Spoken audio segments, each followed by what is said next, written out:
مورخین کے درمیان اس کی صحیح لفظ میں اختلاف ہے، چنانچہ بعض حضرات نے اسے یہودا پڑھا ہے اور بعض نے یہودا قرار دیا ہے، جبکہ بعض حضرات کرائے میں یہ لفظ ذال کے ساتھ یہوذا صحیح ہے۔ شاید آپ یہ پڑھ کر حیران ہو رہے ہوں گے کہ یہود جس دیوتا کی بات کرتے تھے وہ بذم خویش اسے اپنا معبود سمجھتے تھے، اس کے نام کا صحیح تلفظ کرنے پر وہ قادر نہیں تھے کہ یہ یہود ہے، یہودا ہے یا یہودا ہے، اور وہ اس کی بات بھی کرتے تھے۔ آپ اس حیرانی میں یقیناً حق بجانب ہے، کیونکہ اس کی وجہ بھی بہت حیران کن ہے، اور وہ یہ کہ یہودیوں کے یہاں اپنے خدا کا نام لینا بے ادبی اور قابل مواخذہ جرم تھا، کہ کوئی اگر معبود کا نام لے لینا تو وہ کیا ہوگا، وہ اس کی گرفت ہوگی، اور وہ جو ہے نا اس پر جرمانہ بھی وہ عائد ہو جاتا تھا، اور جو شخص اپنے خدا کا نام لیتا اس کی سزا یہ تھی کہ اسے سنسار کر دیا جائے۔ بس اتنی اجازت تھی کہ سال میں ایک مرتبہ بیت المقدس میں تمام یہودی اکٹھے ہو جائے اور ایک مقدس آدمی اس کا نام لے لے، باقی لوگ جو ہے نا پھر بھی اسی کا نام نہ لے بلکہ خاموشی سے اسے وہ سنتے رہے، ٹھیک ہے نا۔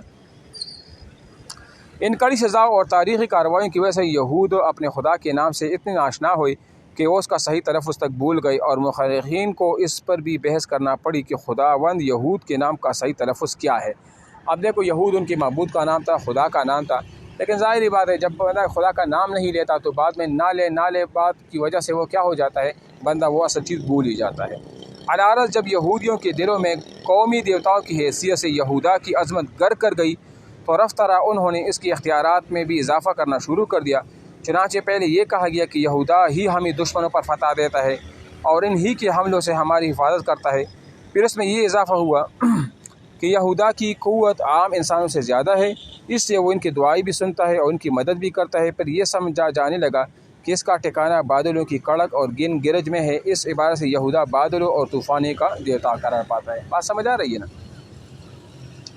حضرت داؤد علیہ السلام جب تک بنی اسرائیل کے حکمران رہی اور اس کے بعد حضرت سلیمان علیہ السلام کی تاریخی اور عظیم الشان حکومت قائم رہی، اس وقت تک تو یہودی صحیح رہے، سمجھ آ رہی ہے نا؟ لیکن جو ہی ان کی آنکھیں بند ہوئی پھر اپنی پرانی روش پر چلنے اور یہودا کی صفات میں بھی کچھ اضافہ کر دیا، چنانچہ اسے حضرت آدم علیہ السلام کا خالق ہونے کی حیثیت سے باور کرائے گی کہ یہودا نے ہی حضرت آدم علیہ السلام کو پیدا کیا ہے، اور یہ تصور دیا گیا کہ کوئی انسان آنکھ یہودا کو نہیں دیکھ سکتی، اگر کسی نے اسے دیکھ لیا تو وہ مر جائے گا۔ یہ ان کی عقائد تھی، ٹھیک ہے۔ اچھا جی، محترم جناب مظہر صدیقی صاحب نے آمد موسیٰ علیہ السلام سے قبل کی حالات پر اپنے مخصوص انداز میں روشنی ڈالتے ہوئے فرمایا ہے کہ حضرت موسیٰ علیہ السلام نے جس ماحول میں پرورش پائی اس میں مشرکانہ رسوم، بت پرستانہ عقائد کی گرم بازاری تھی، دوسرے اقوام کی عبادت اور پرستش کو قبول کرنے مصری بہت فراخ دل واقع ہوئے تھے۔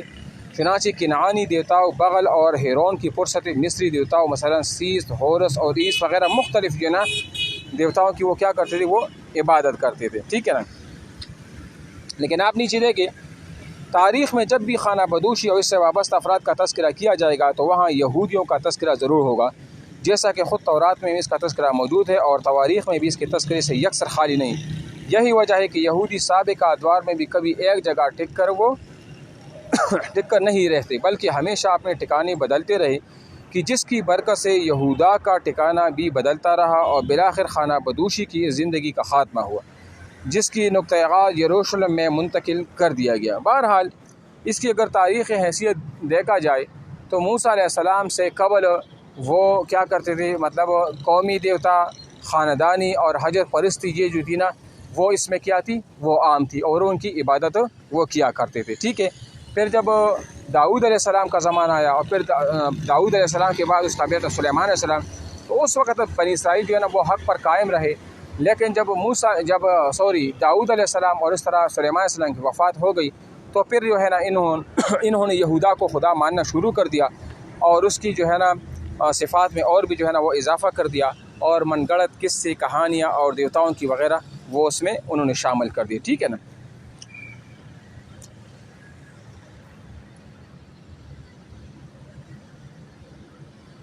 یہ مختلف وہ ہے نا، بعض کہتے ہیں کہ یہودا جو ہے نا وہ یعقوب علیہ السلام کی اولاد میں بھی ایک تھا اور یہ اسی کی طرح جو ہے نا وہ نسبت بھی کرتے ہیں، بالکل۔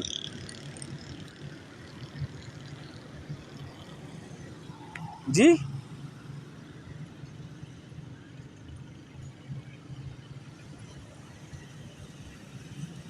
نہیں، کیا کہہ رہے ہو؟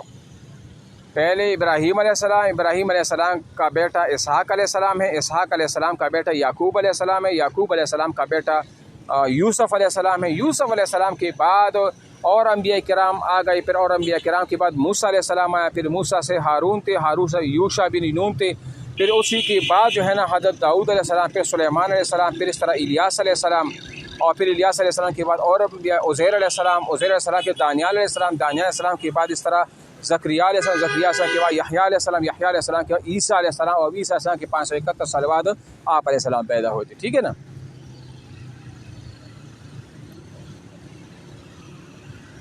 571 دو روایات ہیں، 569 بھی ہے اور 571 بھی ہے، 571 زیادہ جگہ پایا ہے، ٹھیک ہے۔